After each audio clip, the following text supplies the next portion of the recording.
And we are live here at Big 12 Media Days, Governor of College Football. Welcome, everybody. Shout out to everybody who's been following us, showing us a lot of love. Right now, we are here with Paul Rubel. How you doing today, brother? I'm doing good. So, you 6'10". The Yes. first question I got to ask, you chose football. Did you play basketball like growing up? I did not. You did? No. That is interesting. So, 6'10", you can't miss you. You was the first when I seen UCF come in, I said, "Wow." Yeah. So, how's your off season been going so far? Good. Obviously we have a new head coach this year. A new old head coach, I guess. Right. He's been at UCF before. Cool guy, very personable. A lot of new teammates as well. I think 68 new teammates. Wow, That's a lot. I know. a lot of new production. Yes. But we're coming along very good, I think. We still, have a whole bunch of time as the team together ahead of us. So it'll be interesting. Fall camp coming up here real quick, and then season. I'm excited. So, what are some of your expectations of fall camp? Picking up where we left off in spring ball, basically. We've been even, going through playbook stuff throughout the summer. Picking up where we left off and improving. So, how you feeling about your offensive line? Good. I think we have a lot of experienced guys, a lot of new players from good schools. Guard Memilar from Washington, Preston Cushman from Ole Miss, our centers from ULM. He's been at ULM and JMU. So we have a lot of experienced guys. Keegan Smith, he's been Central Michigan, Chippewas, I think. Yeah, that's Central Michigan. Jabari Brooks, he's played a lot of football. Cam Kinney, they all played a lot of football. So, yeah, a lot of experienced guys. Got you. So, if you could describe Scott Frost in 5 words or less, how would you describe him? Less than 5 words. It's just awesome. Awesome. Yeah, awesome. Great guy, great personality. I trust him. I was fortunate enough to meet him as the first player when he got to UCF. Really? That's this year. exciting. That was awesome. Great first impression, and so far he's everything I imagined. So, what was it like? Your transition going, from the G5 level to the Big 12 in the first season. How was that?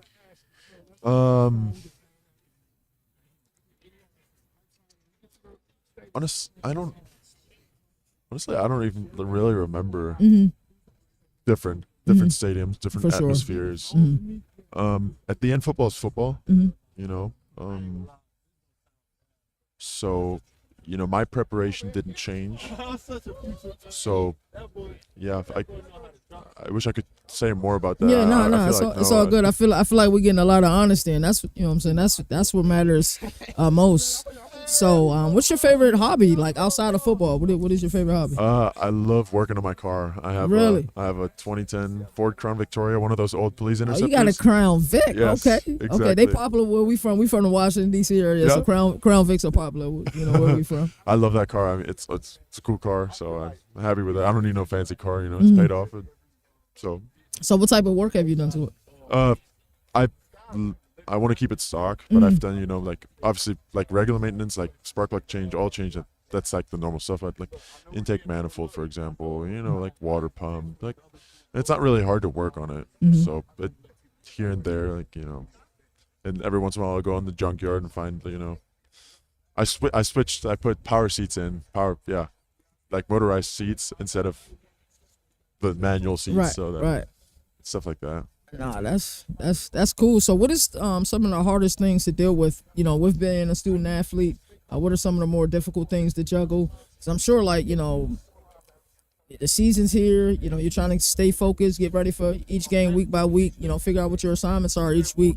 As it pertains to the football field. But you also got work outside. You know what I'm saying, with Yeah. school. So, what's some of the hardest things to deal with? As a student athlete. I haven't really had problems with staying on top of my stuff as far as school goes. I think I'm, keeping up with that really well. No problems there. Honestly, I don't know. I mean, probably, with the transfer portal, getting to know guys outside of football, getting close with them. That's a little tough, but it's possible. It works.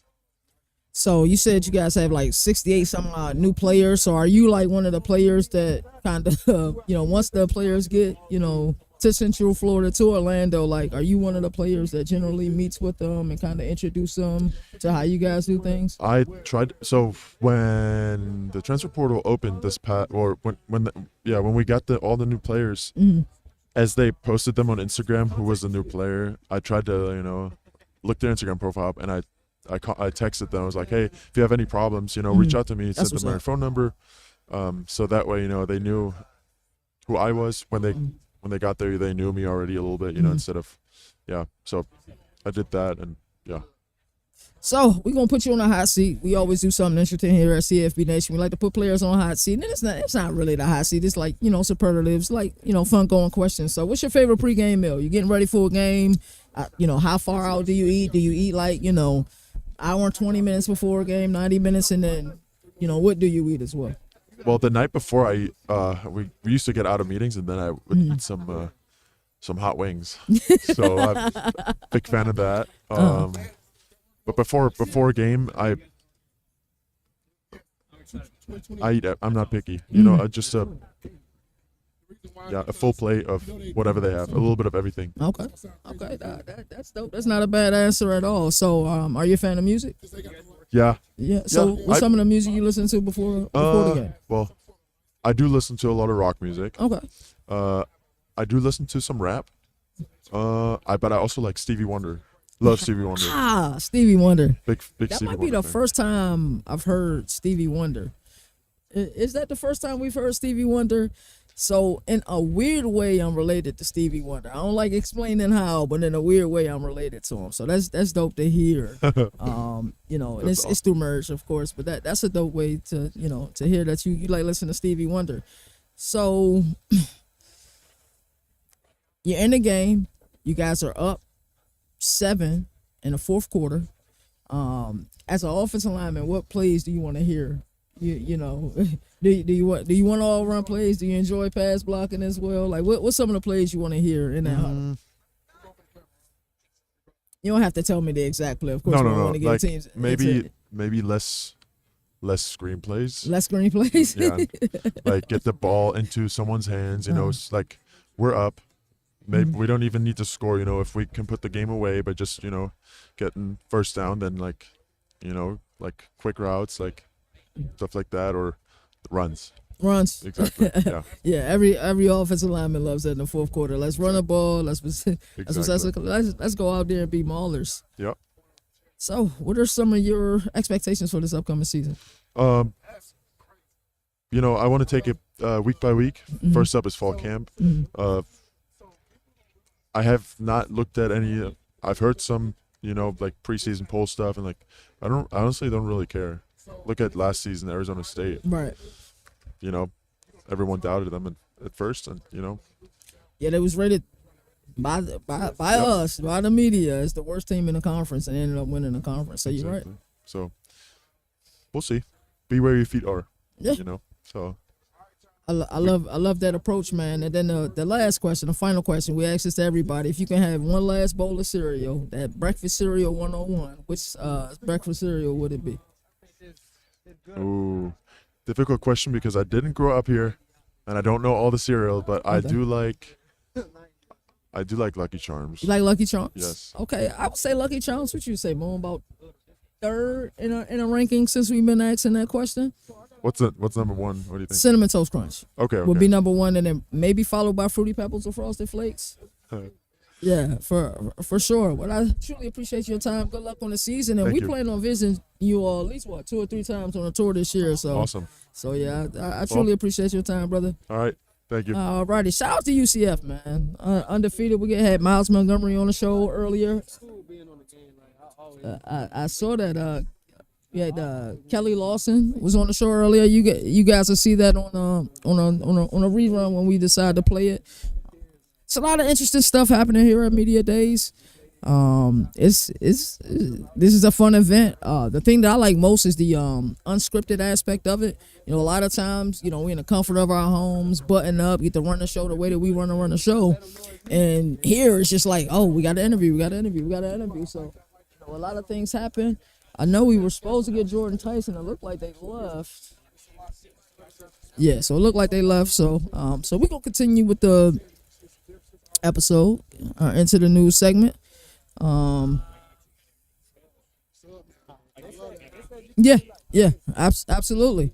So we're here live from the Ford Center, Frisco, Texas, for Big 12 Media Days. Um, we got a lot of interesting things going on here. So we're gonna get started with our Into the News segment. We're gonna talk about Brett Yormark and his opening remarks for the Into the News segment. And there was quite a few things that really stuck out to me. One of the main things that stuck out to me was when, you know, Commissioner Yormark said no league offers the competitive balance that we do. Now, I think some people may look at that and take that incorrectly or take it the wrong way, but the fact of the matter is the games that you get in the Big 12, the close scores, the lead changes that happen in the Big 12, you get so many fun games, high scoring games, and then I think every year it's kind of hard to gauge how good teams are going to be year in and year out. We talked about Arizona State a little bit earlier in the segment, that Arizona State was voted last when they were power rated. They were rated last by the media, by us. I was one of those people who voted last year, and you know, you look at where they finish at.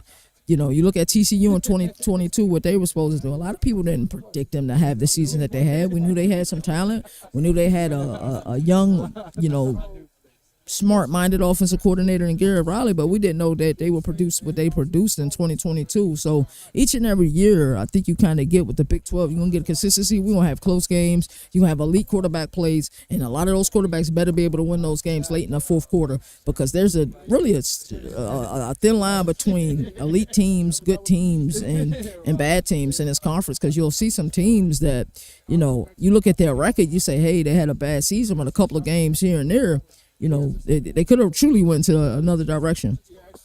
So, I think, you know, Commissioner Yormark and all the commissioners, and I said this earlier when me and Moon were live when we did our, you know, World of CFB and Governor of College Football collab. You know, one of the things that, you know, we talked about is that, you know, when you're a commissioner and you're doing your open remarks, you know, your open remarks are supposed to be like a brand ambassador. Why is our conference elite? Because a lot of times, you know, people want to put the Big Ten and the SEC to the forefront.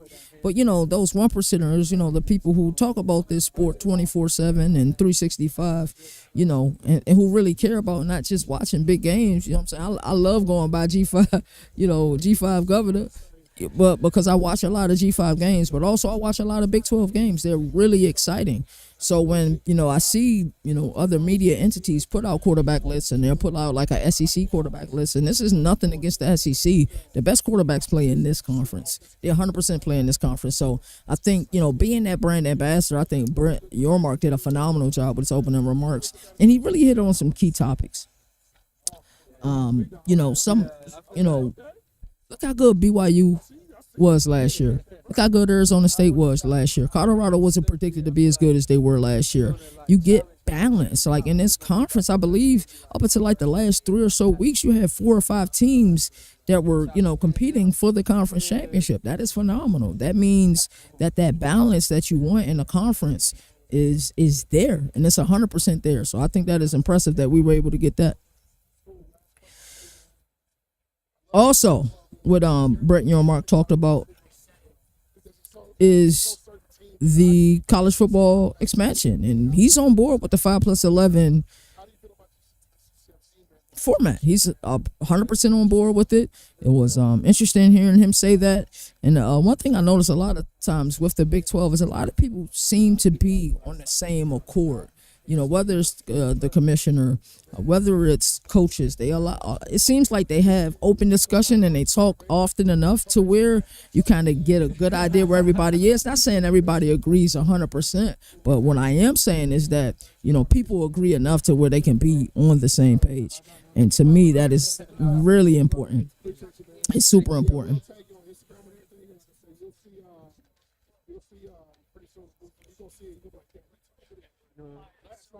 One of my guys, he does the Raiders. So coming up next, my apologies, everyone. Coming up next, we about to have another interview, I believe. It's the Najee Kelly from UCF. Shout out to UCF, man. They showed us a lot of love today. So that's coming up right now. So like I said, there's gonna be a lot of interruptions during this show, which I'm 100% okay with. I'm glad. I love that live element of it. So we're gonna go to this main screen. I'm sorry. We are here live from Big 12. They're gonna have you right, man. You'll see, you'll be like, they do this right. Enjoy it, man. Like I said, we'll be talking again soon. Congratulations. Good luck this season. I got you right here. Appreciate you. Hey, what's happening? Welcome to Governor of College Football. My man Bling Bling, and I see you, my boy. Yeah. All right, we got Najee Kelly in the building from UCF, man. Thank you for joining the show, brother. How has your Big 12 Media Day experience been so far, brother? It been good. It been a blessing. I'm happy that my coaches chose me to come and represent my team. You feel me? From where I come from, not a lot of people get to like be in this position. So I'm glad I can show like younger kids that look up to me that I don't look up to me that they can be right here in my shoes. I love it. So I feel like the landscape of the Big 12 is something that, I've talked about even before we got here at Media Days today, but we've talked a lot about on our various shows on our platform. One thing about the Big 12, every year you get those surprise teams. You never know who they are. Last year we kind of got Colorado or Arizona State. A couple years ago it was TCU and a magical run they went on. Kansas had a good year that year as well. So, you guys are kind of flying under the radar. I don't think a lot of people know what's going on with UCF quite yet, but talk about that. I feel like the team who buy in the most is the team who's gonna hold that trophy up at the end of the year. I mean, it's the portal now, so every team is a new team the next year. It's kind of like basketball now. When they go to the league, another person, you might have your brother here today, and he might be going the next year. So I feel like if we buy in and do all that, we could be one of those teams like a TCU, like a Arizona State. That's how I know we can do it, because teams that weren't talked about, like nobody knew Arizona State was going to be good. Right. Everybody thought Utah was going to win last year. Utah was. So it's pretty much whoever buy in is the longest. I like that statement. So how were you guys feeling after spring camp? Did you guys reach, as far as your expectations are concerned, did you guys hit on everything you guys needed to hit on during spring camp? I feel like as a team you've never really hit on everything. Like it's always room for improvement. If you think you done, then your team not good. I feel like everybody got to improve every day. If you're not improving every day, then you just wasted a whole day. So last year you had a damn good year. You had 5.5 sacks last year, 3 forced fumbles. So how would you, what overall grade would you give to your performance last year in 2024? I'd say probably like a CB, because I feel like at the beginning of the year I was playing like a little timid, a little scared, getting back to football, because I was going from football for like a little minute, because my sophomore year I only played like 5 games, so like it was just getting back comfortable. And once I got comfortable and rolling, everything started getting more faster. So I feel like this year is going to be a big year for me, because I'm comfortable now and I'm ready to play. So Scott Frost is back in Orlando, heading the UCF Knights. So talk to me about Scott Frost. What have you gotten to know about him so far? Cool guy, doesn't go back on his word, like real chill. A father figure to a lot of guys on the team, probably everybody. He brought everybody together in a short period of time. I feel like everybody on the team believe in like what he got to do. I see why he had success when he was here the last time, because how he is as a coach. That's fantastic. So every year, every spring camp back in the day, a lot of times the freshmen didn't come into like June right before July right before fall camp started. But a lot of times you get the early enrollees. So shout out some incoming freshmen, or maybe they could be a sophomore that maybe just transferred to UCF that's really been showing out in spring camp, and you excited for him this upcoming season. Number 25 Stroud. He been showing out. We got a D tackle, RJ Jackson. He gonna have a big role this year. He been playing wonderful. Them two are two that really like stuck out. We got Jacob Gould. He a sophomore safety. We got CP number 26. He a little strappy guy, young guy. I feel like if those four like buy into what Coach Frost has, they're gonna be lead bound Hall of Famers. Whoa. I love that. So talk about the camaraderie aspect of it. Like when you guys are in practice and you guys going against the ones on the offense, like what is that like? Y'all be yapping, y'all be talking to them? Hey, we be at it. We be at That's it what out I'm there. talking But about. when one's playing one, it's like a about a brawl. They on that one. We don't let them score. We all in their ear. It's like a real game out there. I'm not even gonna lie. I mean, that's the way it should be. Like that Yeah. competition gonna breed greatness, you know, at the end of the day. So what's some of your expectations for fall camp? Just getting the players that just got there in June that enrolled late, all the transfer that just making sure they're comfortable with the playbook, making sure they know like our standard at UCF.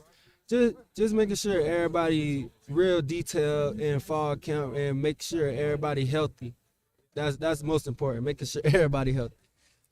I like that. I like that. Health is so important when you play, you know, especially in a sport that's like 100%, you know, Contact, injury, yeah. man, and You don't contact. know what's gonna happen. You don't know what's gonna happen. So, you know, being healthy heading into a season is important. So we're gonna do something we always do here at CFB Nation. We put people in a hot seat and we ask like fun, you know, fun style questions. So we're gonna get right into it. So before a game come on, you try and get right. You got the headphones on, man. Who you listening to on them headphones, man? Man, Rod Wave all day. Nobody else. Well, I do listen to No Cap, Boston Richie, but mainly Rod Wave. Rod Wave. Wave just put me in that mode to play. That's like the 5th or 6th time we heard Rod Wave today, man. Shout out to Rod Wave. We see a lot of players listening to him when they're getting ready for the game. So, speaking about getting ready for the game, nutrition is important. What's your favorite pregame meal? What's your go-to pregame meal?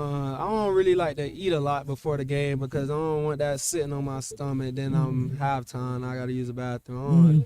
I eat like a little pasta. In the morning, I get some scrambled eggs with cheese and spinach and ham. And then when if it's an afternoon game, we got time for lunch, I really don't even eat for real. Like I probably get like a garlic bread. I don't like having a lot of food stuck on me. I like to feel fast. I don't like to feel fat. So if you weren't playing football, what other sport would you be playing? Basketball. You nice with it? Hey man, I'm an athlete. I can go out there and hit a golf putt, man. Hey, I go out there on that ice. Whatever once I learn it, it's over. Hey man, that's what I'm talking about. So we asked this last question. We always ask to everybody, what's your breakfast cereal 101? If you had one last bowl of cereal, what cereal would it Come be? on now. It's only one way. Cinnamon Toast Crunch. They be eating each other. You know it's good. Come on now. They be eating each other. It ain't nowhere where else you gonna go, bro. If cereal eating each other, you know it's good, man. They can't even say they brother. They eating they brother. Hey man, Najee Kelly, man, shout out to you. Good luck on the season. We definitely gonna be visiting y'all on the tour, man. I appreciate your time. But Cinnamon Toast Crunch is the number one answer, by the way, for everybody, man. Definitely appreciate you, man. Absolutely, man. Alrighty, so that was a really fun interview. Like I said, that's what I love about this. We also got Matt Berry coming up today. Matt Berry will be here at 5:50 p.m. Eastern Standard Time. We got an interview for him. We had to push it back a little bit, but shout out to everybody tuning in, man. It's been a fun episode. We truly enjoyed doing this. Trying to see if we got anybody else around before I get back into some more news. Nah, we appreciate you, brother. Yeah. Hey, man, we appreciate it. So, back into the news. So Scott Frost, we were just talking with two UCF players, and Scott Frost essentially said, Nebraska was the wrong job, and I really wish I was dialed in during that part of the section. And for those of y'all who don't know, we're at Radio Row, and for Radio Row, like, we're here to create content. So, of course, we're trying to listen and do what we need to do. But also, there's players over here, and we need to make interviews and stuff like that happen. And we, I didn't hear it in its full context, but I thought it was interesting that when Scott Frost was asked the question, when did he learn from his stint at Nebraska? And it says, don't take the wrong job. And that right there was powerful. Those grouping of words were extremely powerful to me because he played at Nebraska. And it's sometimes when you play somewhere, it's a little difficult to go back there. But, in his eyes, it was the wrong job. So he came back to a place he had a lot of success at, albeit it was at the Group of 5 level. Now they are, they're in the Big 12. This is power, 4 football. So I'm sure there'll be some sort of adjustment. But, it's interesting. Don't take the wrong job. I think a lot of people are going to take that and run with it. I think our fan base out in Lincoln is going to probably have some issues with it. But you know what? At the end of the day, I think, a lot of times, when we hear from coaches, we get coach speak. But I feel like that was him being honest. And I think, you got to respect the transparency at the end of the day. We don't know what reasons he could have felt like that was the wrong job. He could have felt like, the AD, maybe it was a lack of support. Maybe it was going back home. Sometimes it's not easy to go back home. But, for whatever reason, hey, do not take the wrong job. I think that was incredible to hear. Also, we're for Chris Kleeman today. Coach that I love from Kansas State, from the Little Apple. Shout out to Kansas State. They was out here heavy. Shout out to all the SIDs. We got to meet with a lot of SIDs today and talk shop with a lot of them as well. Let me mute that other microphone. Director Mike, please remind me to unmute the next person we have here. If not, ain't nobody gonna hear him. So Kansas State head coach was asked if his star quarterback Avery Johnson had been tampering with during the portal season. His response was, "I'm sure he has." And it's interesting. We've talked about tampering, on this show, poaching, same verbiage, essentially, that, hey, we do need reform, and we need reform as it pertains to NIL. We need reform as it pertains to the transfer portal, but we also need reform as it pertains to tampering. There needs to be penalties for stuff like that. You have a stud quarterback, thank God he was brought into, everything Chris Kleiman and company was doing in Manhattan, Kansas, because he might have left. We heard that Tennessee was interested, and, from the news I thought it was a foregone conclusion, that, hey, Tennessee was getting Avery Johnson. That was just based on the news that we were getting. But, at the end of the day, he never entered his name into the portal. Right? So at the end of the day, that is tampering. If a player doesn't enter their name into the portal and you're reaching out to them, that is tampering. We don't want to call it as is because, for the most part, we don't have a governing body to officiate any of this. Because if a team gets caught tampering, it needs to be more than just scholarships. Like we talking about scholar. What scholarships going to do at the end of the day? If teams will find ways to make it happen, right? If we're being honest. Teams will make it happen. I'm talking about penalties. Penalties need to be more severe. Like, hey, you start spring camp late. You start fall camp late. You don't get the same amount of reps. Let's start doing some postseason bans. Like, let's take this tampering thing seriously because it deserves to be serious. It 100% deserves to be serious. I don't know if you guys see anybody around for an interview. I know we got Matt Berry coming up at 5:30. Y'all want to see if my guy EA want to come over here for a quick interview? Yeah, I don't know.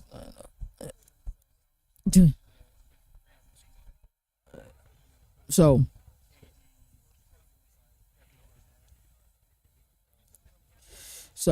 it's sad that we're at this point in the sport where the sport is so pure, the sport is so magical. But then, like, we have these periods where it's just like, the semantics of it really, really hurts us. But it's a blessing to be here at Big 12 Media Days. It's an absolute blessing to, be able to be around these players. All right. And, I feel like the season starts now. Like, for a lot of people, the season may start at different points. Week 0 kicks off, or some people probably start during the spring. For us, there is no off season, but I say the official start of the season is once we're here at Media Days and we're talking shop and we're talking with players and we're talking with, entities and coaches and, other media, it's real deal. Alrighty, so we got another special interview coming up. Shout out to EA Sports. Yes, sir. Go ahead and put these headphones on. I'm gonna unmute this. It should be good. Let me go ahead and move this over here so it's not picking up your audio. So how you feeling, brother? Go ahead and introduce yourself, man. What's good, everybody? My name is Chris Henderson. I go by C Hendo. Partner with EA Creator Network. I'm also have my own platform, chendo.com, and I'm with Fanatics View as well, man. Out here enjoying Big 12 today. So you've had a lot of chances, a lot of reps to play the game. And how long have you been actually playing the game? Like, of course, not the full version of the game, but just like, Betas within months. I'm not supposed to say the exact months, but I'll just say this: it's been months, man. The process, seeing stuff behind the scenes. Honestly, the good thing is like there's a big performance difference between 25 and 26, but the smooth transition to 26 is a lot easier. I was really hyped for this year because they finally got their feet wet last year on that side, and this year they were able to improve some things. So it's been some months, sure. It's been some months, so that's impressive. Like, you get access that a lot of us wish we had. Like, I've been a huge fan of college football, but I've also been a huge fan of college football game. Before the game came back, we was all playing revamped. Yeah. You know what I'm saying? The revamped community kind of kept it alive for all of us, weirdos who love college football the way that we do. Yeah. So when we got the announcement that the game was coming back, I think I played a little bit of it. You know what I'm saying? I haven't played much, but when I get back home on Thursday, we starting our dynasty on Saturday. I'm ready for that. So like, what's your process? Like, throughout this time of the year, you get to sit down with a lot of players, get to play the game. Explain what that's like, brother. I mean, it's cool because, like, at the end of the day, players are gamers like us. It's cool to get their what they think about the game, and not only just like with football. Like, I do a lot of stuff with other companies like 2K. Depending on the game, MLB The Show, San Diego Studios, all those. But it's cool to be able to talk to the players about the game because there's some relation there, right? I can talk football stuff, but like on the football field, I never played at that level. But I can tell you a lot about playing a video game. And it's cool talking about overall ratings. It seems like this year we got lucky with some of the Big 12 guys because there's a lot of good players out here. So nobody's complaining about their rating too much. Getting a lot of 90 overalls and 80 overalls and stuff. So it's cool to talk to them about it, try to get in their ear what they think about the game, what do they see improvements on.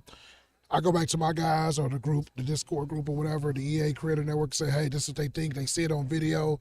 And me being a gamer my whole life, like yourself, and it's cool to be able to blend the two things with sports because, like I said, for years, we didn't have anything. The last college football prior to last year, Denard Robinson shoelaces on the cover, and we were just revamping that game. I remember downloading mods, and It's facts. playing those games and stuff, like, because my PS3 wouldn't work no more, and it was tough. So now just being able to actually play a real college football game and be able to talk to the players about it is pretty dope, especially something like today, seeing one of the guys that's on the cover, Sam Levitt, man, that was pretty cool. So are you able to talk about college basketball at all on here, or we got to keep some of that news behind the scenes? We can't quite talk about I'll that. say behind the scene, but I will say it is coming. I'm excited. Like I said, it's going to happen. It's a lot of legal stuff I'm sure they got to get through parameters, but I will say this: when EA is making a change, which I'm really excited. EA is getting more of the hardcore gamers back involved into that scene. I don't know if y'all remember EA Game Changers. Yeah, Game I Changers do was a remember thing that. back in the day. Now it's the Creator Network, similar path. But they know what we want. They know what the streets is feeding for. Like, we want a college basketball game. Like, better. Just like we want a fight night. Just like we want, I'm not going to say this is a thing, but could be apparently, but we want like the NFL streets back. Oh, for 100%. NBA street. We want them games back, man. Them the games that we played and stuff like that. So yeah, college basketball definitely is gonna be coming back pretty soon. Once they get all the legal stuff out the way, trying to figure out some things. I'm excited because I feel like, we need it, man. And like, college sports is one of the biggest things watching right now. The fact that we got football, we know what March Madness means when we cut it on. Everybody doing March is watching one thing, and that's college basketball. So I'm excited to have a college basketball game come back, and EA's gonna get it. We may have a boxing game pretty soon. Those are rumors that are floating around, so maybe the return of Fight Night as well. So EA's got a lot of things they're working on, a lot of titles and stuff. I'm excited. We got a Battlefield coming out. If you're a Battlefield, I love Battlefield, so Battlefield's coming back out pretty soon. So I'm excited. Hey, that's a lot. I like that a lot. So, you know, you've been playing the game. Who's your favorite team to use? So, like I said, man, I play a lot of online dynasties with some of my friends. So, like, we try to do the 3.5 stars and other teams. So last year I ran with SMU in Kansas. It was just like you pick teams and stuff like that. Our director loves SMU. Man. Yeah, man. Shout out to Kevin Jennings. I became a big fan of theirs, man. Covering that team last year, going to all the games. Kevin Jennings is one of the guys that I got a chance to see in high school, and see his progression last year was unreal. So SMU was my team that I ran with last year. RJ Merrill was like catching everything possible. I would just throw it over there to him, and he would catch it. So he's back this year. I would say this year though, man, like we sit next to each other, y'all sitting for yourselves. Arizona State's gonna be the team, I think, man. They real deal. That Jordan Tyson's the problem on the game. 94 overall. I mean, you throw the ball up, he catch. As y'all see, I got embarrassed by the mascot earlier. Find out the mascot actually plays the game on a competitive level. Finding out, but Sam Levitt is nice on there. That team is actually nice. They're ranked number 15. High overall team. So I would say Arizona State. Another team that you definitely want to consider is Texas Tech. Since we're on the Big 12 teams, Rodriguez linebacker is the real deal. They got speed, and I think that with Texas Tech, we know the history has always been about run and shoot offense. I like what they got defensively. They got some dogs on defense, and I would say another sleeper team that I've noticed that I don't know why my guys seem to want to pick them is Liberty. Liberty is this weird team that everybody seems to want to play with. So I'm going to find out what's going on. Maybe there's some cheat code I don't know about. I'm going to expose it if that's the case. But I would say for sure Arizona State's going to be the team this year I definitely try to run with. I like that. I like that a lot, man. So we're going to put you on the gauntlet, do some rapid fire questions. Okay. But we're going to try to keep this on video game style. What was the first video game you fell in love with? First video game I fell in love with that I can remember, 1991 or 1990 Lakers versus Celtics on Sega Genesis basketball game. It only had like 8 teams on there. Your best player had a special move. Jordan had the reverse layup. Lambert had the fadeaway. That's probably the first game I can remember 16 that I fell in love with was Lakers versus Celtics. That's telling my age too. Lakers versus Celtics for sure. Wow, so were you a Sonic fan back then? I was, man. I remember the code. They gave me all the levels. Yeah. That's where they start. Sonic and Knuckles was cool as well. Sonic and Tails. Like, I love Sonic series. I didn't get into it when they came on Dreamcast, but as a kid growing up, Sonic was everything as well. So what was your first college football game you played, and you played a lot? Like, was it the Bill Walsh series? Bill was Walsh. It College Football USA? USA? It was definitely Okay. Bill Walsh. It was definitely Bill Walsh on Sega Genesis. I just remember, like, at that time, Nebraska was a big deal. They were. Tommy Frazier, Lawrence Phillips, Phillips, real deal. Yep. So, I didn't know too much about the players because they, no names. It was just the numbers. Right? But Bill Walsh is definitely the first game, and understanding what Bill Walsh was growing up. I mean, you hear the stories about how innovative he was, and the fact that he had a video game. We knew Madden had his game, but Bill Walsh had one. I would definitely say Bill Walsh was the first college game. Got you. So what was the first college football game you think you played like online, like in a co-op, like online Dynasty? Or even if you did one like IRL, like you had some friends that live in your neighborhood and y'all would pass the memory card around, like whatever. I would say the most serious college game that I got really involved into. I mean, I played all of them, but I would say one that it almost started fights with us. I want to say, I don't know what year it was, but RG3 was on the cover. That was the 10, was that 10? I think it was 9 or 10. It was 9 or 10, yeah. We used to fight because, like, man, it was at this point we were young adults and, man, like, we were betting on games and everything could go wrong. So, right. I got real competitive in that game. It got to the point where a couple of my guys had on the EA credit and we used to fight each other. Like, literally, we almost got into a fist fight one time over the game. And I remember someone scratched one of the discs. A roommate scratched the disc of the game, and we never found out who did it, but we know who did it. So I would say definitely the year RG3 was on the cover was one. It was one, I think 07 or maybe 06. One of the years was Reggie Bush. I can't remember. Reggie Bush was on 07. Yeah, 07. That was one that we played. I remember countless times, memory card errors and stuff, and I leave my game on for some reason. The way my roommate, so my light switch in my room was the one that controlled the power on like 2 different light switches. They would turn the light switch off and they would turn the game off. So I get home thinking my game's still going, the game done turned off. So yeah, I would definitely say the Reggie Bush one, but that RG3 one was crazy. Yeah, it was. That one was a nice one. And if there's, if you can only play one video game for the rest of your life, what video game would that be? One video game the rest of my life. It's the only game you can play. So I mean, You can't play no other. okay. Yeah. So it won't be a sport.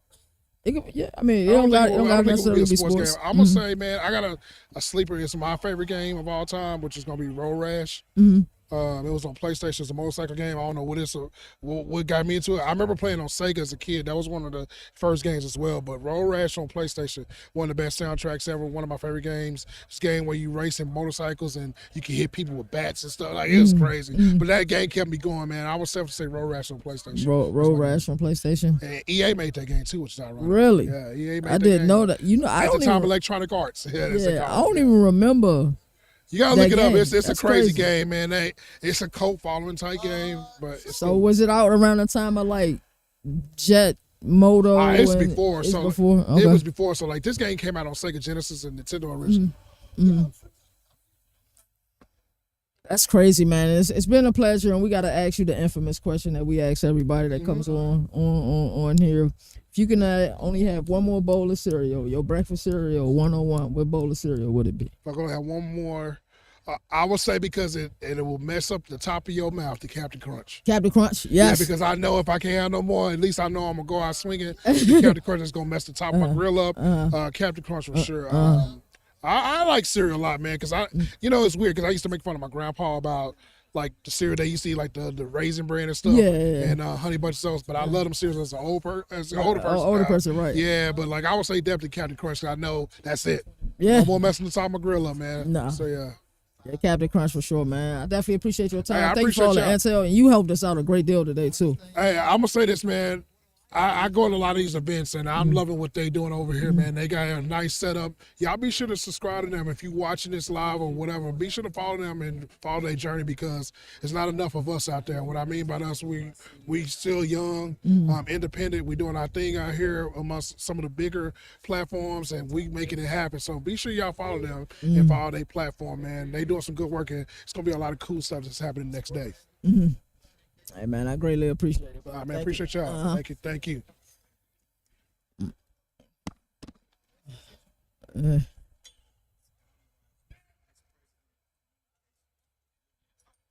Oh wow!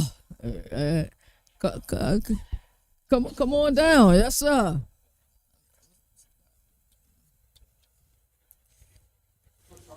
Alrighty. Appreciate it, brother. And then you sit on this time. Sit on right this here? side. Yeah. Alrighty, you put those headphones on. We got Scotty Rogers, who is the VP of Communications for the Goodyear Cotton Bowl. Thank you for joining Governor of College Football today. How you doing, brother? Absolutely. So talk to us about, what exactly you do, for the Cotton Bowl, and what your experience like has been since you've been with the Cotton Bowl. Yeah, so in my role, I oversee the communications for our game, our strategic communications initiatives, everything that we do public facing as far as putting our messages out there, especially through social media, managing just our entire strategy, content, execution, and also overseeing the media operations for our game. So obviously media like yourself get an opportunity to come to our game and making sure that we have all the things in place for you to be able to do your job and do it well. So that's one piece of it. We have our bowl game, the Goodyear Cotton Bowl Classic. This year we're a college football playoff quarterfinal on New Year's Eve. We also help run college football games that happen at AT&T Stadium. This coming year, the one game we will have besides ours is the Big 12 Football Championship the first weekend of December. In previous years, we've had other games like the Southwest Classic, Texas A&M and Arkansas. We've had kickoff games, and we had Baylor Tech for a period of time. So we do that. In addition to that work, we have a connected but separate Cotton Bowl Foundation in which we do work in the community through various grants, programs, and opportunities that we create from the game to allow us to give back into the North Texas community. So let me ask you this: how long have you been with the Goodyear Cotton Bowl, and then how has the communication strategy changed over the years with the boom of the internet and all that? Well, I'm guess I'm one of those people you would call an OG. So I've been in this business a long time. Yes, sir. I went to school at the University of Alabama, and during that time, during my undergrad years, it was my first opportunity working at communications office. I did that for 3 years as a student.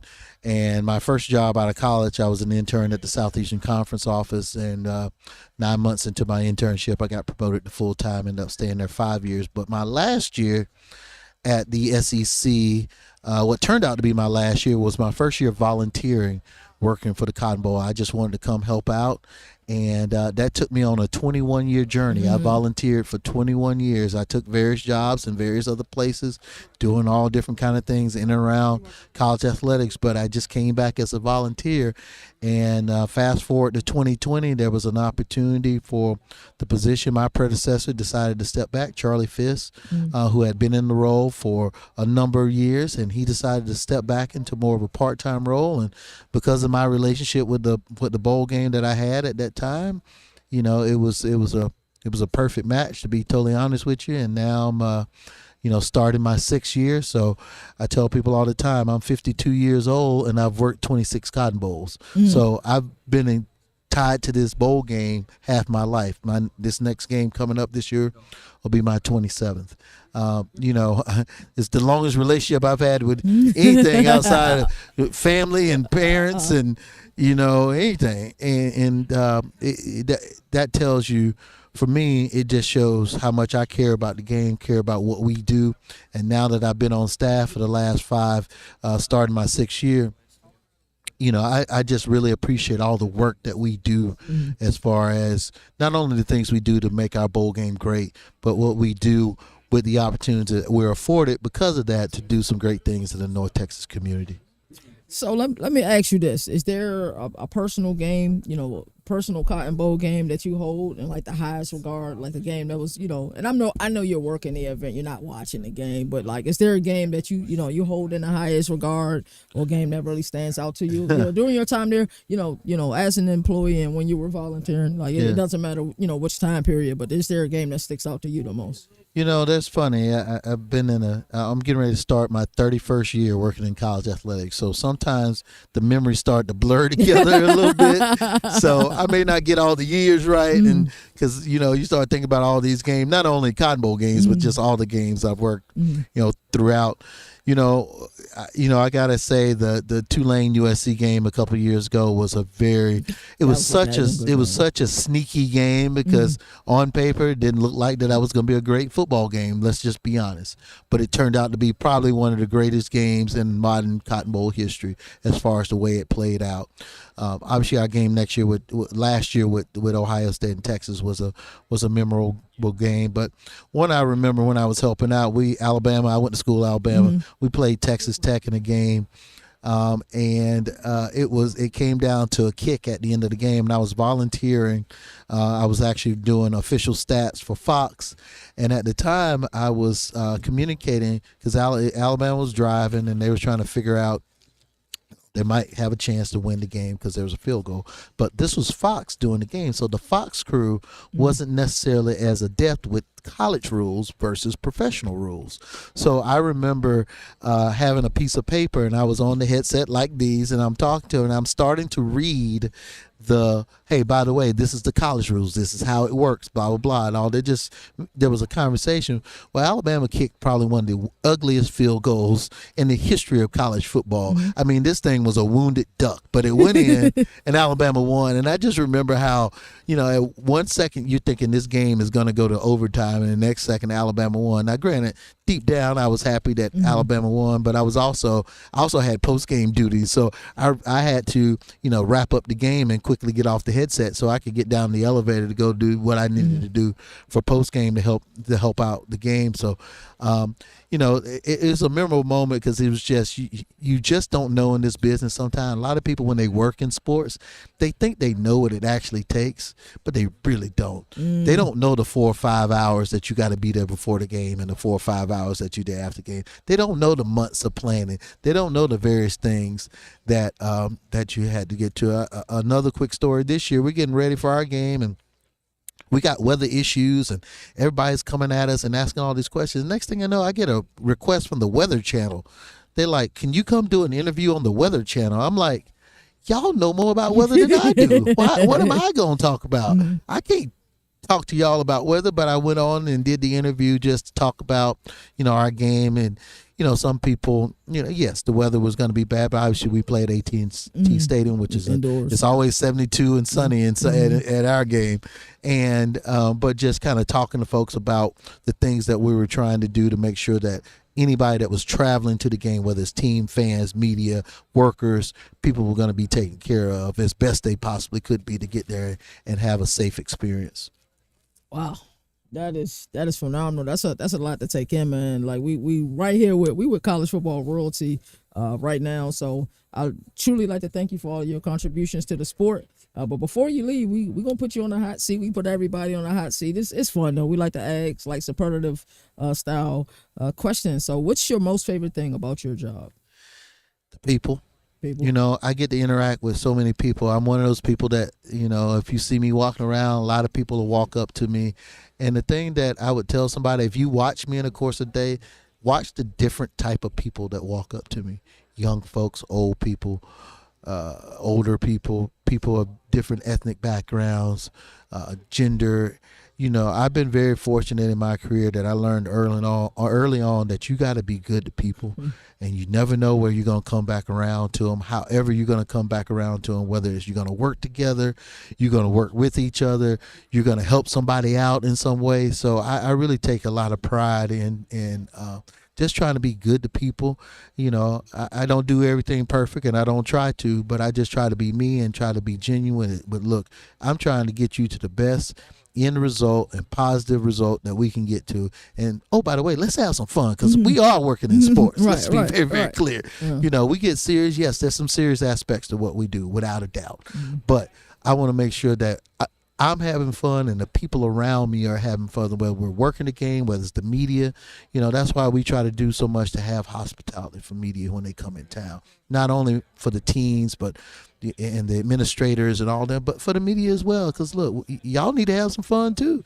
You're working hard, you're working long hours. So at the end of the day, when the work is done, you can sit back, we can commiserate, we can fellowship, we can talk about sports, life, culture, music, whatever it may be. And I think that's really important.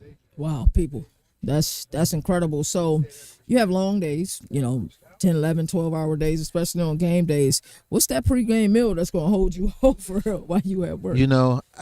As I've gotten older, I've learned don't eat complicated food on game days. Don't go out there eating something extra spicy.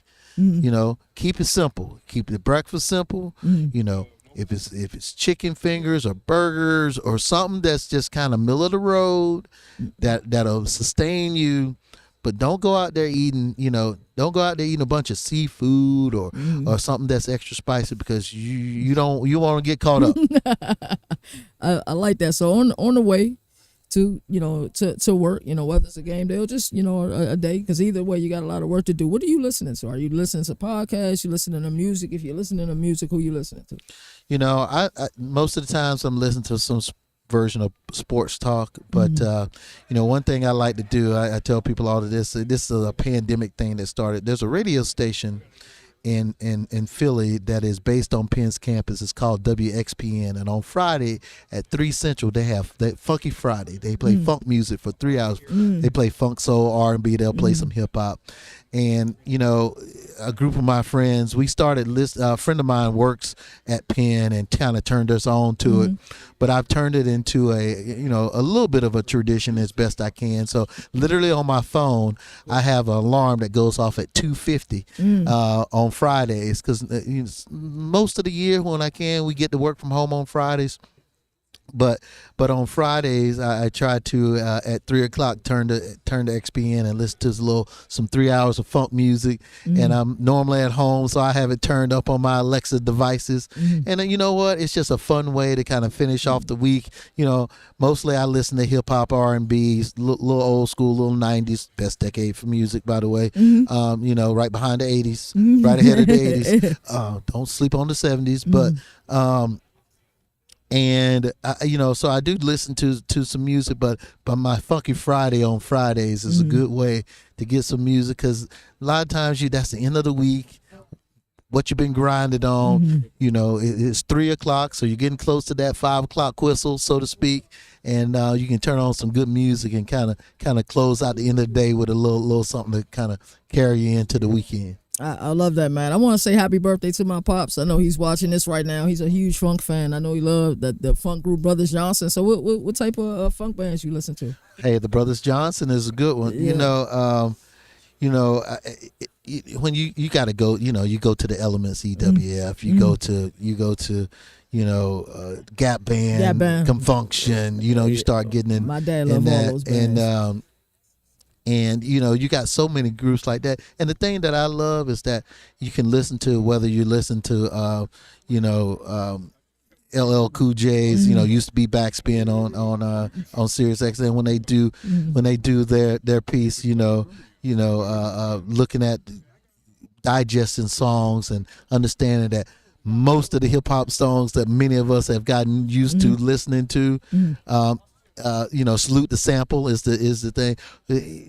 Most of that funk, those beats, those drums have been, interpolated into so many songs, and then those get interpolated 2 or 3 times into songs in there. But it's a beautiful thing to have some good music, because music is good for your soul. Whatever kind of music you listen to, everybody got their different tastes, and I totally get it. But you know what? Sometimes I got to put on a little funk music. Sometimes I got to put on the Chronic. Sometimes I got to go. Sometimes I got to. Sometimes I gotta go put on. I love Tribe Called Quest. Sometimes I gotta put on the Tribe. And it's in groups. Eric B and Rakim. You start getting down into that whole group and genres of group. But it's good music. I think it just helps you. It will help you get through the day. If you're having a bad day, put on some music. If you're trying to power through a long work day, put on some music. Give yourself something to kind of energize and get your spirit going. It don't have to necessarily be spiritual music, but you get something that is going to make you feel good, make you smile, maybe make you think about something you used to, the barbecue, the cookout, the pool, the beach, family time, something like that. I think that's really important to kind of help you get through those tough times. That sports it's not an easy profession. It really isn't. But it's a fun profession, and it's a great profession. It is absolutely a great profession. But, you got to be able to get through those challenging times. Hey, man, that is powerful. Yes, we are all music heads. Carry headphones with me everywhere I go, because you're right. There's these moments where you just need music, and then it'll truly set you free. So last question. We ask this question to everybody. If you can only have one bowl of cereal, your last bowl of cereal, what would that cereal be? Oh, here we go. Oh, jeez. Okay. Last bowl of cereal. You know what? Man, that's a tough one. You know what? I'm just going to go straight down the middle. I ain't going to mess it up too much. I'm just going to go with me some Frosted Flakes. Frosted Flakes. I'm going to go with me some Frosted Flakes. Might even put them over some milk, and just go down that way. Because, look, if you're going to have the last, you might as well have a staple. You can never go wrong with Frosted Flakes, man. Everybody who's watching this, man, Mr. Scotty Rogers, I truly appreciate your time. Absolutely. Thank you for the intel, everything you had. Also, thank you guys for credentialing us. You did credential us to the Big 12 championship last year, so we truly do appreciate that. Thank you. Well, keep doing your thing. Keep covering college football like you're doing it, and those opportunities will continue to open itself to you, because that's exactly what we need. We need people that are committed to covering this sport the right way, and making sure that you're telling the stories, talking to the coaches, talking to the student athletes, talking to the administrators, and really showcasing all sides of what this thing is, and not just one aspect of it. Because there's young folks looking at y'all, watching y'all, making sure, and this is how they're learning about this thing we call sports. And y'all can show them the other side. I'm 5'6" with no athletic ability. This is my 31st year working in college sports. There's plenty of kids that look like me that's out there. and they don't even know that they can do this as a business. They can sit behind this mic. They can write like I can do. They can do social media. They can do graphics. They can do business. They can do legal. They can do event management. They can do facilities. They can do athletic training. There's every single aspect of life you can do in sports. If you like to draw, you can do that in sports.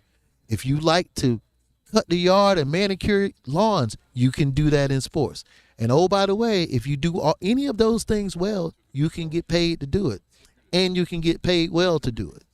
And I think that's what the young folks, especially young folks that look like us, need to understand.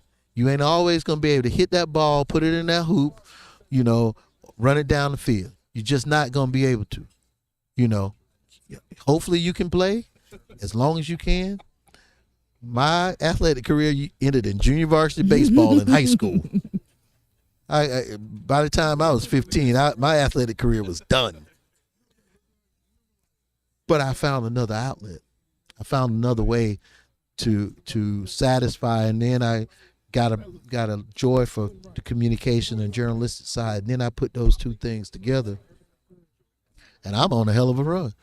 I'm on a hell of a run doing something that I never thought I could get paid to do this. You get paid to do this. We sit here, what? You know, I get to work, you know, I was on the sidelines. You talk about it in another moment, and I don't want to carry too long, but I was on the sidelines for the 2nd and 26 when Tua hit Devontae. And I went to Alabama. I was on the sidelines working that game. The touchdown happened on the far side. And the one story, let me tell you an inside story that nobody can tell you because I was one of the few people down there. It happened on the Georgia sideline on the far side. First of all, there's two things. Go look at the video. There's two things in that happened. Number one, if you noticed in the video, there's a photographer that came out and one of the Alabama players just trucked him in the end zone. Well, my job at the game was sideline security, helping the photographers and videographers. And right before overtime happened, I distinctly, when I had the L shape from the goal post to this side to the box, and I went over there and yelled at them and said, "When the game ends, don't run on the field. There's stuff that's gonna be happening. We got to get the stage and all this, that, and the other. Don't run on the field." And I don't know that guy's name, but he got up when Devontae caught the ball and the other player came on and he got trucked. That guy never got any photos because he was on the ground. He got hit by a football player in the end zone. The other thing is that the play came over this way, and then they ended up into a dog pile kind of just outside of the Alabama bench area.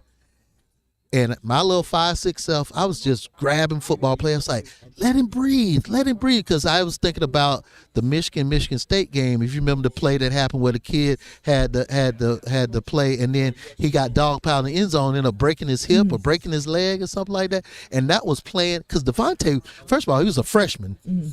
He was a small.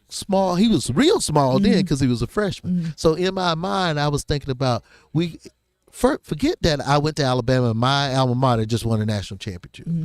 That was the furthest from my mind. I was like, we got to get this kid out of this dog pile, all these grown, big humans that are on top of him. We got to get them off of him so that everybody could be safe. You know, they're excited. They're doing whatever. But I'm down there like, you know, trying to help pull people off. And I wasn't really pulling them. I was trying to.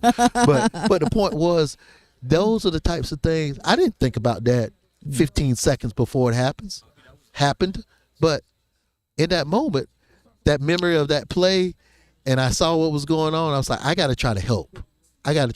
But so those are the types of things when people are trying to figure out if you're going to work in sports, you got to be ready for that. You got to be ready to jump in a bunch of 6-foot trees and 250-pound young men and try to move them out of the way so that you can avoid what could have been a catastrophic situation.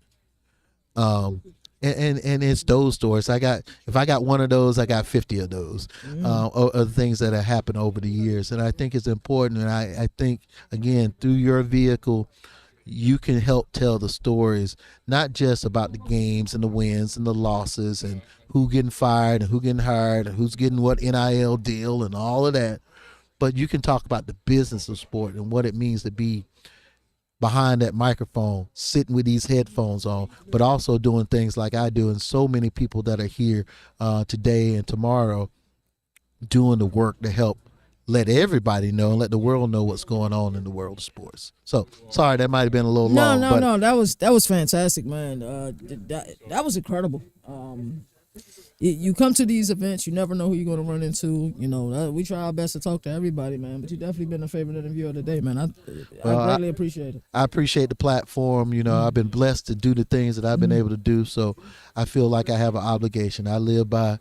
I'm not the most religious person in the world, but I live by the Bible verse, Luke 12:48. To whom much is given, much is required. So I've been given a lot, so I'm required to give a lot. Wow. Huh? Battery's down? Man, battery's down at the wrong time. I'm going to go ahead and play a video. We got Matt Berry coming up in 3 minutes. We're going to put this battery on the charger. We'll be right back. We are here live from Big 12 Media Days, and right now we got a stud quarterback with us, Brendan Sorsby from the Cincinnati Bearcats. Brendan, how you doing today, brother? I'm doing good. Excited to be here. Blessed to be here. Amongst a bunch of other good players, especially our guys as well. Excited to be here. That's good to hear. So, if I'm not mistaken, you play high school ball in like the greater Dallas area. How does it feel to be back almost home? How does it feel back to be home? Yeah, no, this is basically home. Played one high school game here, broke my throwing hand here, and so not a ton of great memories here, but I guess hopefully make some good memories today that outweigh that one. So if we could go back, take a look at the 2024 season, I'm sure there was a lot of lessons learned during the up and down season that the Cincinnati Bearcats had that year. Let's start with the good. What's something great you remember from that 2024 season? Just how fast we started. You know, we started 5-2, and even the 2 losses were by 3 points each, I think it was. So, you know, even the games that we lost down the stretch as well, just that we were in every one of them for the most part. So just taking that into next year, knowing, you know, that we have what we feel like obviously a more talented roster every year. You look to improve talent-wise. So, you know, we feel like we've got the right pieces in here this year that we can build off of last year's success and definitely take this to the next level. But time will tell, obviously, but we feel good about it. If you can describe your head coach, Scott Satterfield, in 5 words or less, what would those 5 or less words be? Competitive, quiet, golfer, football fan. That's all I got for you. No, I like that. I like that a lot. Tell me a lesson that you feel like you learned from the 2024 season that you want to take with you into the 2025 season. Yeah, just said every game's not going to be a 45 to 48 game, whatever it may be. You know, sometimes you just got to take care of the ball and you know, make the right decisions and do things. Sometimes not necessarily you're always trying to win the game, but sometimes you got to do the right things, you know, to make sure you don't lose the game. I feel like last year we definitely made some mistakes, especially me, where I put us in situations where maybe I cost us the game, or not necessarily even that, but just that we shot ourselves in the foot and, you know, took steps back. We just got to focus on, you know, staying even throughout the game and then continuing to make strides as the game goes on and, you know, finding ways to put points on the board. Wow, I like that a lot. So let's talk a little bit about college football 26. How you feel about your rating last year, and then how do you feel about your rating this year? So obviously last year, you know, I understood it. Didn't really start, but 5 or 6 games, whatever it may have been at Indiana. So I would think it was like 78 at the start of the year or something like that. This year it's like an 83. I'm not mad about that. 83 is solid. It's a good rating. Obviously, you know, hopefully I played my way up 5 overalls. Hopefully I can do that again, maybe 7 overalls, get myself into the 90 category next year. We'll see what happens. But, you know, we'll see what happens. I don't know how often they adjust the ratings, but maybe like a week-to-week type deal. You know, I'm putting on a clinic weekend after – I don't even know if I just said that. Week after week. There we go. And maybe they'll adjust it up, but we'll see. And I like that a lot. I know on Madden they did it weekly. I want to say they did it like every 2 or 3 weeks last season. I'm hoping that they update it a little bit more this season. I think the difficulty is, we're talking about 134 teams of the season to go. Now we got 136 FBS teams. Yeah, I think exactly. it's difficult with them to Yeah, keep up with. no. 2 to 3 weeks is like a good range. You got to start stacking weeks to get your overall improved. I agree with that. So we'll see what happens. So every year in the Big 12, we kind of get surprise teams. I feel like, Arizona State came out of nowhere last year. Year before that, we had Oklahoma State. The year before that, we had the TCU year. Kansas had a good year that year as well. So I feel like right now, people may be underlooking Cincinnati. So can you look those people in the eyes and tell them, Yeah. about this Bearcat program? I mean, I would just say, listen, like, we brought in a lot of pieces just like everybody else. We're working hard just like everybody else, but I feel good about our team. I feel good about what we got. I feel good about what we got going. We've got the right pieces in here. Now it's just our job to execute, and I feel like we're going to be able to do that this year. So talk to me maybe about a incoming freshman or maybe a rising sophomore, somebody that, a lot of people aren't paying attention to, but you think, is somebody that a lot of people going to be talking about later on in the season or maybe next year. I'll go incoming. Not incoming freshman. He was a freshman now. He was here this spring. Gio Kintosis. He's one of our freshman receivers, true freshman receivers. Really talented. He's going to be a really good player for us down the road. I don't know how many reps he's going to get this year. Obviously, I don't make that decision, but he's a really talented kid, works really hard, and, he's got a bright future ahead of him. So if you could describe your leadership style as a quarterback, quarterback is always known as the guy in the locker room. Describe your leadership style. I know some people prefer to lead by example. You got some guys who are the rah-rah guys, like to build their team up. What would you describe your leadership style as? Yeah, obviously, being a quarterback, you have to lead by example. There's not really too much, like, give or take there.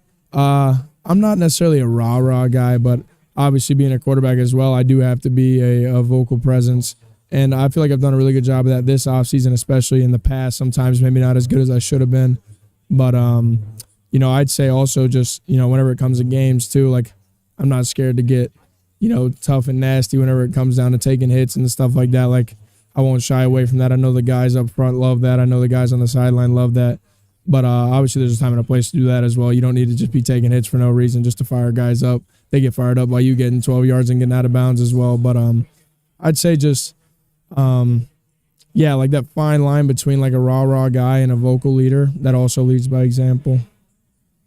Yeah, being willing to stay in the pocket, deliver that throw, take a big hit, take off, pick up a big first down, that's incredible. That's truly leading by example, and you putting it all out there on the field. So I've said this before. I've been on record saying this numerous of times. I think the Big 12 has the best quarterbacks in all of America.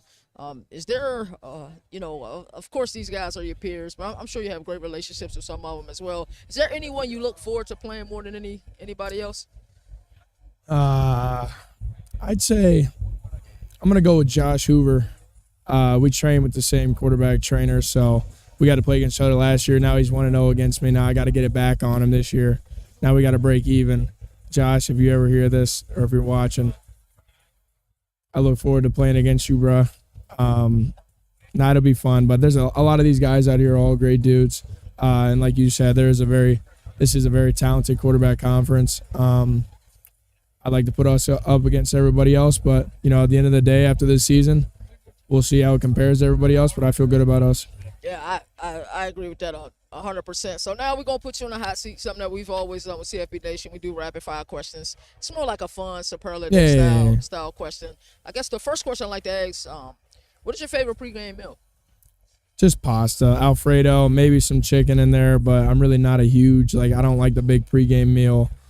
I don't want to, risk my stomach being upset or something going into it, so really just some Alfredo pasta. I can dig it. So are you a guy who listens to music before games? Big Rod Wave guy before the game. I don't like second time in a row. I don't like too much. I like to get fired up before games, but I'm also already fired up going into it. So, Rod's that fine line of still gonna speak to you, but he's also not gonna get you too out of your head space at the end of the day as well. So he's gonna keep you calm. And then I'm a big Coldplay guy right before the game. So yeah, definitely a little bit of like a mixture of music, but those two for sure. What's your favorite memory playing football? It could be at any level. Pop Warner, grade school, collegiate. What's your favorite or your fondest football memory? I would say definitely senior year of high school. Those are the best days for sure. High school football was a blast, and especially when you get to college and you always talk to your buddies about it. You're always like, man, I wish we could go back to, just have one more season of high school football and all the memories and all your buddies that you grew up with and just a lot of good that came from it. So I'd definitely say senior year of high school. I like that a lot. That's a fantastic answer. And then the last question, we ask this question to everybody. If you can only have one more bowl of cereal, your last bowl of cereal, what is your cereal one-on-one? So, like, it used to be Fruity Pebbles, but then they had the ones that came out with marshmallows in them from the Lucky Charms. Yeah. Wait, I don't know, though, because I'm also a huge Captain Crunch guy, though. Okay. Captain Crunch might be like it's Captain Crunch. Captain Crunch is taking it, but if Captain Crunch somehow become, like, banned within until my last bowl of cereal, then I would do the Fruity Pebbles with marshmallows for sure. Hey, man. Brendan Soares, we definitely appreciate your Appreciate time. y'all. Thank you. Good luck on the upcoming season. Thank I you know very Cincinnati much. Bearcats going to do big things this year, man. You have a good one.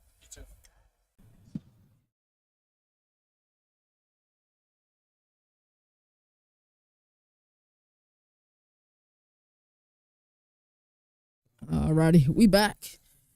You go and sit down, man. Well, put the headphones on. We back. We back. So real fun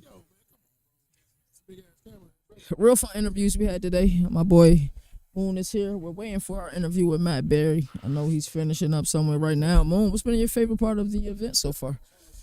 Just all the people that we've seen. Mm-hmm. We've seen a lot of people, talk to a lot of people today. Mm-hmm. Oh man, you've been crushing it. Shout out to you. Hey, I You just got appreciate the chance to shake Commissioner Yormark hand. Hey, man, that was dope, man. Shout out to Commissioner Yormark, man. All the commissioners, all the ones I met is cool. Yeah. Every last one of them cool.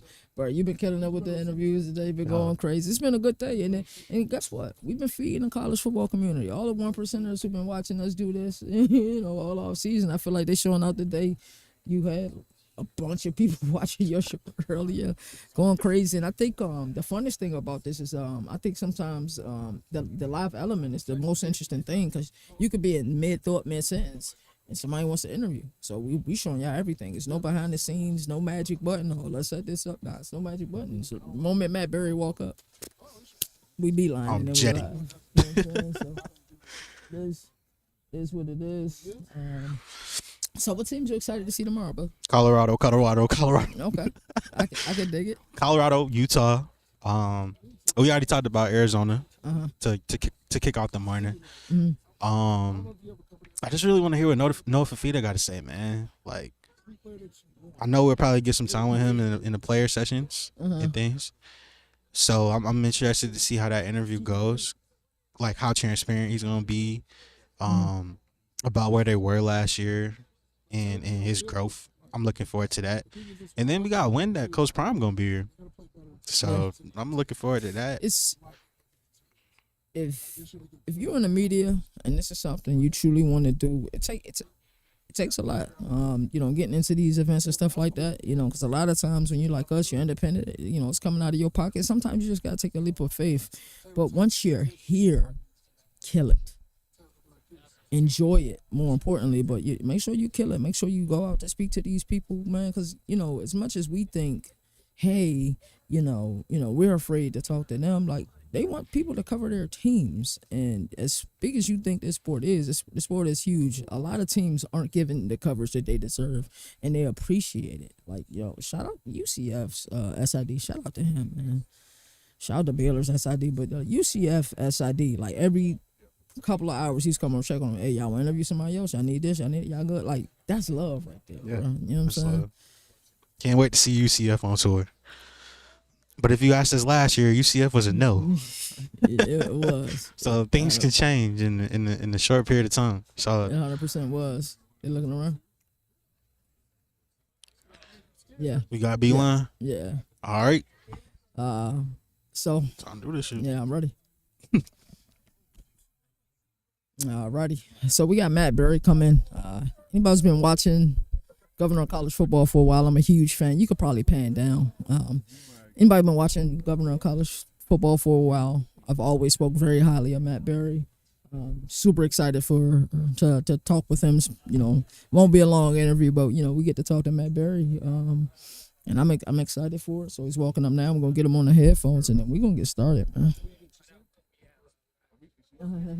Hey, how we doing? Matt Berry, how's it going, brother? Good seeing you. You guys all right? Good Yes, seeing you. sir.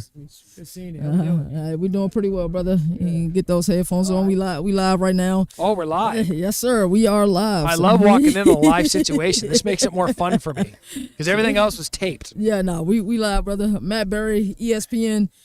Sir, I feel like you are the conductor of our Saturdays every weekend on ESPN, you know, College Football Scoreboard and on College Football Final. Yeah. What is that like? Like you kind of orchestrate, you know what I'm saying, our entire, you know, college football experience every Saturday. It's fun because you get there at the start of the day. We get to the studio about 11:30 Eastern, and the excitement for the start of a new day.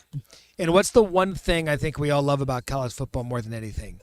The unpredictability of what we're about to see. So we all go in there thinking the same thing. Well, what's going to happen today? Is there going to be an upset? So we start the day thinking that, and then we end the day with College Football Final discussing it. It's like, I didn't think that upset was going to happen. I didn't think that player was going to go off. I didn't think any of it. And you just really start telling a story about the season for 15, 16 weeks. And it's exhausting, but it's the best exhaustion there is. Because it's the shortest regular season there is. Yeah. And so to be able to come in and do that every year and be a part of what I think is the greatest sport there is, it's awesome. Now, I had to sleep for about a week after the season's over. I got to catch up, but when it's going, there's nothing like it. I love it. So, you know, we're here at Big 12 Media Yeah. Days. What do you think about the overall landscape of the conference? How are you feeling about the conference? I would tell you that I could sit here and make a case for 8 teams to win the league, 8 or 9 teams. So the answer to that question is the league is really healthy and it's really competitive.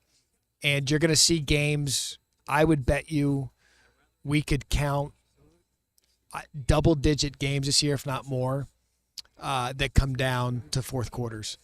I mean, I would think every single week, there's going to be one game in the Big 12 that comes down to the final minute. And that's a good brand of football. And I think that's what we're in store for. And so it's going to take a couple of years for this new Big 12, this new world order of the Big 12 to take root. I think we're close.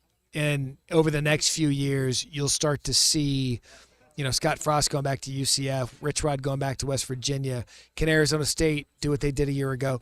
All of this stuff is going to flesh itself out. And when that happens, you're going to see one of the best conferences in college football. I agree. It's something that, you know, I've said on this show. Moon, who's off screen right now, he's Yeah. also said it on this show that Yeah. we feel like this conference, like year in and year out, it's kind of hard to calibrate or gauge who's going to be that team, that surprise team that comes out of nowhere. And you better learn it quick because they're coming. They And, are. and like they opened the season August 23rd on ESPN, Iowa State, Kansas State. We're all football sickos. Everyone's watching that game because we can't wait for college football to start. Well, guess what? That's 2 Big 12 teams. So you're going to learn a lot about Rocco Becht week 1. You're going to learn a lot about Avery Johnson in week 1. It's just a good showcase for the league. I couldn't agree more. So let's play a little game. We're going to do some rapid fire. All right, I love one-liners. I'm going to name a team. You just give me a one-liner about the team. Okay. I'm super high on Baylor this year. I'm probably overly high on Baylor this year, but I think Sawyer Robertson is real deal. Give me a one-liner about Baylor. Physical.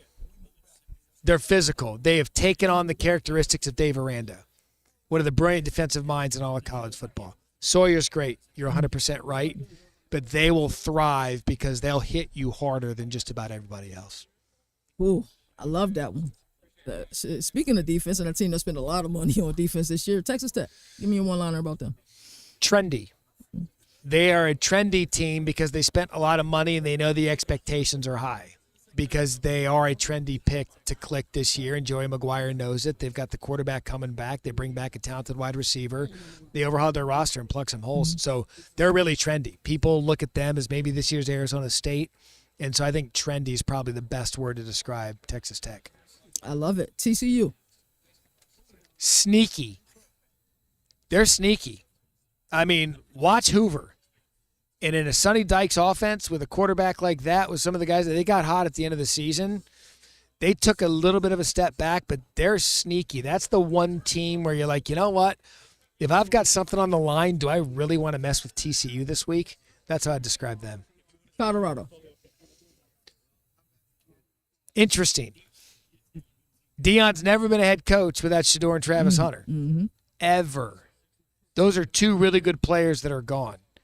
You will understand who Deion is as a head coach and a program builder this year. If they come out and they're 8-4, 9-3, he's got something going to Colorado. He does. But if they come out and they struggle, be ready for the narrative of it was only because of Shedeur and Travis. So I'd say they're interesting because I called their spring game, and I just don't know enough yet. And I think we're all going to learn together with them. I love that take. I absolutely love that take. We talked about Rich Rod earlier. Let's go to Morgantown, West Virginia. I think Rich Rod returning to West Virginia is one of the most college football stories in college football history. If you actually do research on the divorce, the fact that he's back is incredible. And Rich Rod had them within one game of playing for a national championship. Given time, roster turnover, Rich Rod will have them back. I don't know that this is going to be the year with everything going on with the roster, but I think Rich Rod in West Virginia, if I had to characterize them, I'd say watch out. Watch out. Because that's coming soon. I like that a lot. Cincy. And we'll finish up with Cincy. Intriguing. Because Cincy has just enough to mess with you. They'd have just enough to mess with you. Satterfield's a great offensive mind. Brendan Sorsby's coming back. They did some stuff in the portal. And they're kind of that team that on any given week could make you look stupid. And if they get it, they started the season 5-2. They did. And if they finish the season, we'd be having a whole different conversation about him. Year 3 of Scott Satterfield, built on a foundation. Well, yeah, they're one of those. It's like, oh God, we got to go to Cincinnati in week 7, and that's kind of how they've built that thing. I love that a lot. Before we get you out of here, we gotta ask, one question we ask everybody. We always interview. If you can have one last bowl of cereal, what would that last bowl of cereal be? Cinnamon Toast Crunch. That's the most popular answer, brother. CTC all day. And you know why? Because the milk at the end is going to be just as good as the cereal. 100%. I truly want to thank you for coming anytime. on the show. Yeah, appreciate you. Thank you for your contributions to the sport. Like I said, you the DJ, you the conductor every Saturday for us, and we truly appreciate it. I absolutely love doing it, and I'm glad you guys stay up with us all into the wee hours of the morning. Just know that we got bags under our eyes just because we love the sport. Thank you. Well, we got bags under our eyes with you, brother. We truly Thank you. I appreciate it. it. Thank you so much. Thank you as well. All righty. Matt Burry, ladies and gentlemen, thank you. Fun episode. We're about to get ready to close up here. We got a whole nother day. Big 12 Media Days, man. I'm the governor of college football. Shout out to everybody who's tuned into this episode. It's been fun. I gotta say this. ACC, please don't get upset at me. Please don't. What we've experienced here at Big 12 Media Days has been absolutely spectacular.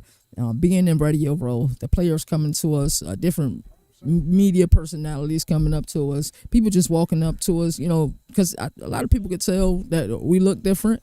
You know what I'm saying? We're not normally in this space. Well, at least here at Big 12. ACC, they know us. They love us there. But this has been a spectacular show. Shout out to Director Mike, who's been handling a lot of crap behind the business, behind the lens. He does so much for us. We communicate. Me and him are from the same block, so we can communicate in sign language. He'll make it happen. Shout out to Moon. Moon killed it with his show. They killed it on here and killed it on our collab. Same bat time tomorrow, same bat schedule. Shout out to college football. The season has started. Shout out to the 1% who's been with us this entire time. We truly appreciate you. As I always like to say, there are no more victories in the sport that survive in advance. That's why college football has the greatest regular season. And until next time, that'll be